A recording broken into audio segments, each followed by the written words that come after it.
Good evening. February 5th, Matthew chapter 11 and verse 25 says, "At that time Jesus answered." This is a singular way in which to commence a verse. At that time Jesus answered. If you will look at the context, you will not perceive that any person had asked him a question, or that he was in conversation with any human being. Yet it is written, Jesus answered and said, I thank you, O Father.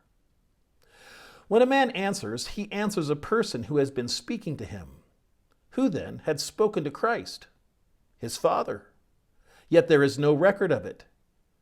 And this should teach us that Jesus had constant fellowship with his Father, and that God spoke into his heart so often, so continually, that it was not a circumstance singular enough to be recorded. It was the habit and life of Jesus to talk with God the Father.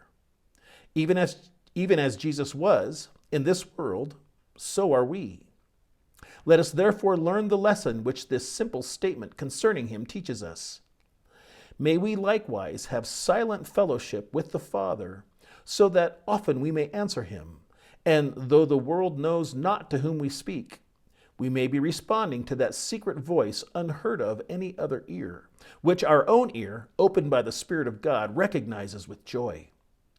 God has spoken to us. Let us speak to God, either to set our seal that God is true and faithful to his promise, or to confess the sin of which the Spirit of God has convinced us, or to acknowledge the mercy which God's providence has given, or to express assent to the great truths which God the Holy Spirit has opened to our understanding. What a privilege is intimate communion with the Father of our spirits. It is a secret hidden from the world, a joy with which even the nearest friend intermeddles not. If we would hear the whispers of God's love, our ear must be purged and fitted to listen to his voice. This very evening, may our hearts be in such a state that when God speaks to us, we, like Jesus, may be prepared at once to answer him.